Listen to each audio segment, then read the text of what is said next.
بخاری اور مسلم دونوں میں حدیث ہے، انس بن مالک کہتے ہیں میں نے آج تک کوئی ہاتھ ایسا نہیں چھوا جیسا کہ نبی علیہ السلام کا مبارک ہاتھ تھا. وہ کہتے ہیں کوئی دنیا کی ریشم اور دباج اس سے زیادہ نرم نہیں تھی جو نبی علیہ السلام کا مبارک ہاتھ تھا. ریشم کے ساتھ مثال دی ہے. یہ نہیں ہے کہ نبی علیہ السلام جو ہے وہ آپ نے بڑی امیروں والی زندگی گزاری تھی، آپ نے تو مزدوری کی ہے، اس کے باوجود اللہ نے ایک پروٹوکول دیا کہ ہاتھ ان کا بہت نرم تھا.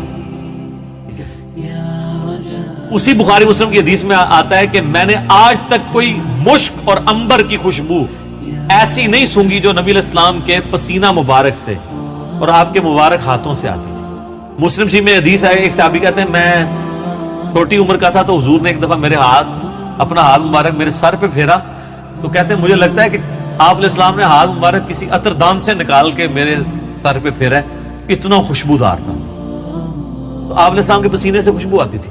بخاری مسلم دونوں میں حدیث ہے کہ ام سلیم کہتی ہیں کہ نبی علیہ السلام ایک دفعہ سوئے ہوئے تھے تو آپ کو سوتی ہوئی حالت میں بہت پسینہ آتا تھا.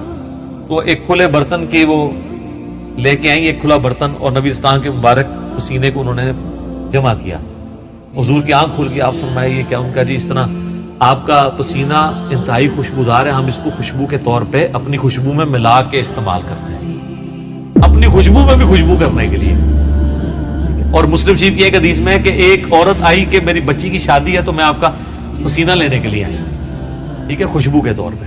اچھا، وہ بخاری مسلم کی اس حدیث میں ام سلیم نے جب یہ جواب دیا تو حضور نے فرمایا تم نے اچھا کام کیا، یعنی آپ نے اس کی تعریف کی.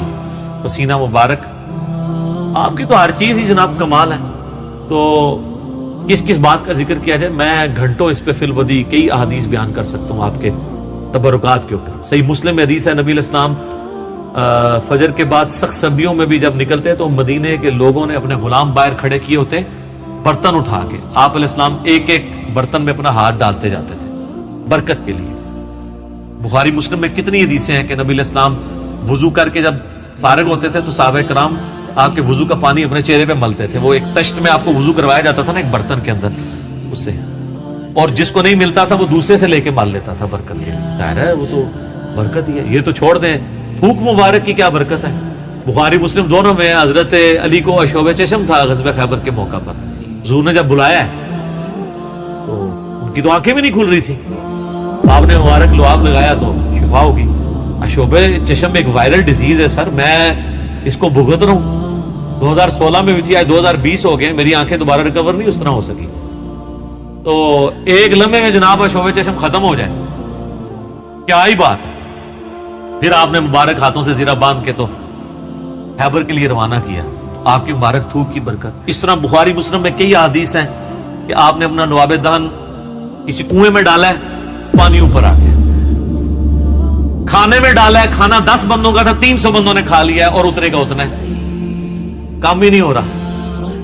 تھوک مبارک کی برکت، ہاتھ مبارک کی برکت. بخاری مسلم میں آتا ہے کہ صلح حدیبیہ کے موقع پر سارے لوگوں سے پانی تھوڑا تھوڑا جمع کر کے ایک کٹورا جمع ہوا، نبی علیہ السلام نے اپنا ہاتھ اس میں رکھا، اس میں سے پانی کے چشمے نکلے. 1500 صحابہ نے، جابر بن عبداللہ کہتے ہیں، وضو کیا، پانی پیا، جانوروں کو پلا لیا اور اپنے مشکیزیں بھی بھر لی. تو تابعی کہتے ہیں کہ وہ پانی کتنا تھا؟ انہوں نے کہا وہ دیکھنے کو تو ایک کٹورا تھا لیکن حضور کی انگلیوں سے جو چشمے نکل رہے تھے نا وہ پانی اتنا زیادہ تھا کہ 1,00,000 بھی ہم ہوتے نا وہ پانی 1,00,000 کو بھی کفایت کرتا تھا. تو آپ کے مبارک ہاتھوں کی برکت تھی.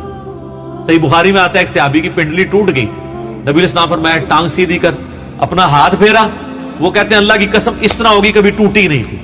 حالانکہ سر پنڈلی ٹوٹ جائے نا اس کا کیورنگ پیریڈ 6 سے 8 ہفتے ہے اور سالوں اس کی احتیاط چلتی ہے، آپ دوبارہ نہیں وہ باندھ سکتے.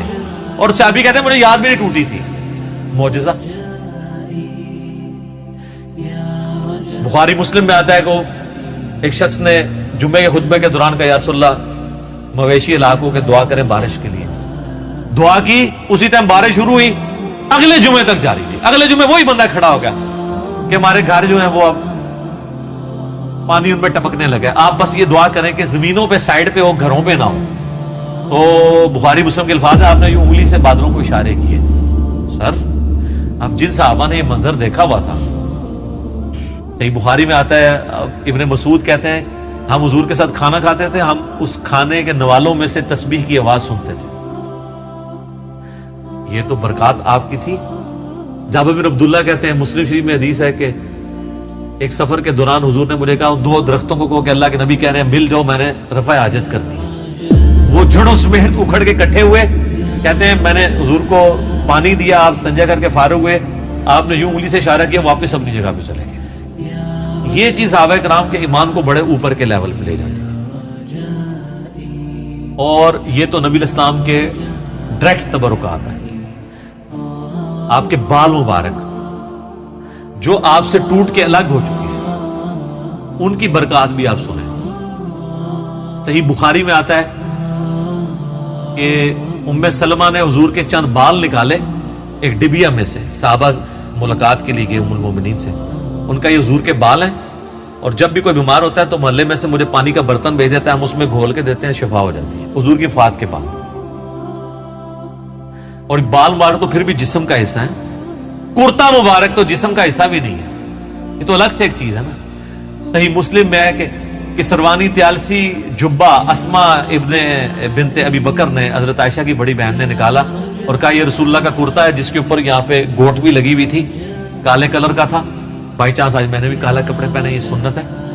تو وہ کہتی ہیں کہ حضرت عائشہ کی وفات کے وقت میں نے اپنی بہن سے یہ کرتا لے لیا، اور حضور اسے پہنتے تھے، اور ہم اس کا دھون مریضوں کو شفا کے لیے دیتے ہیں۔ یہ ساری آپ کی برکات ہے۔ آپ علیہ السلام ایز اے اسپیشیز انسان ضرور تھے، مرتبے میں اور کوالٹیز میں کوئی انسان ان کے برابر نہیں تھا۔ بخاری مسلم میں آتا ہے کہ آپ علیہ السلام پیٹھ کے پیچھے بھی دیکھ لیتے تھے۔ آپ نے فرمایا، بخاری مسلم کے الفاظ ہیں کہ اپنی صفیں سیدھی رکھا کرو اور نماز خشوع خضوع سے پڑھا کرو، اللہ کی قسم میں اپنے پیٹھ کے پیچھے سے بھی تمہیں دیکھ رہا ہوتا ہوں۔ یعنی حضور علیہ السلام کو پیچھے بھی نظر آتا تھا، آنکھ کے بغیر۔ یہ معجزہ ہے، یہ اللہ نے آپ کی اسپیشل پروٹیکشن کی ہوئی تھی، آپ پہ وہ پیچھے سے بھی حملہ نہیں کر سکتا تھا، آپ ہر طرف 360 ڈگری کا آپ کو ویژن ہر وقت نظر آتا تھا، یہ آپ کا معجزہ تھا۔ بخاری مسلم میں الفاظ ہیں، وہ کسوف کی نماز آپ نے پڑھائی سورج گرہن کی، آج بھی میرا لگا ہوا تھا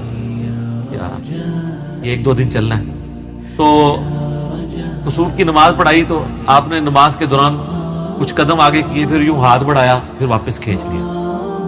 صحابہ نے کہا یا رسول اللہ، آج آپ کو ایک عمل ایسا کرتے دیکھیں جو پہلے نہیں کرتے۔ آپ فرمایا کہ میں نے جب نگاہ اٹھائی تو میں نے جنت دیکھ لی، جنت 7 آسمانوں کے اوپر، اور اس میں نے انگوروں کا ایک گوشہ دیکھا، میں نے ارادہ کیا تمہارے لیے توڑ لوں، پھر تم کھاتے ہی رہتے، کیونکہ جنت کو فنا نہیں ہے، وہ اگر گوشہ نیچے آ جاتا نا اسی بھی کھا رہے ہوں گے۔ جی، جنت کو موت نہیں ہے، جنت میں آپ جب کھائیں گے، کھا کے فارغ ہوں گے، پھر وہاں ایک گوشہ اور لگ جائے گا۔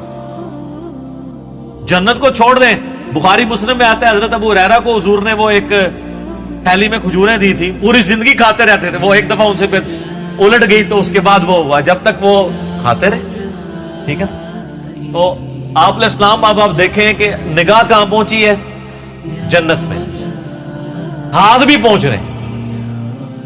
یہ جو لوگ بعض اوقات گستاخی کرتے ہوئے کہتے ہیں نبی کے بھی 2 ہاتھ، ہمارے بھی 2 ہاتھ، اس طریقے سے کبھی بھی کسی صحابی نے توحید نہیں بیان کی ہے، یہ نان سینس اپروچ ہے۔ آپ ایک بات طریقے سے بیان کریں جو حدیث میں آئی ہے کہ میں بھی ایک انسان ہوں، اللہ کا قاصد قریب ہے، میرے پاس آئے موت کا فرشتہ اور میں بھی چلا جاؤں، جو غدیر خم کے شروع میں آتی ہے۔ اس طریقے سیدہ صاحب کی حدیثیں جو بخاری مسلم میں آتی ہیں، میں بھی ایک انسان ہوں، جس طرح تم بھولتے ہو میں بھی بھول جاتا ہوں۔ اب یہ الفاظ استعمال کریں۔ باقی آپ علیہ السلام کی جو کوالٹیز اللہ نے آپ کو دی ہیں وہ اتنی ایکسٹرا آرڈنری ہیں، آپ کی ایک ایک چیز کو اگر کنسیڈر کیا جائے نا تو اس پہ گھنٹوں بولا جاتا ہے۔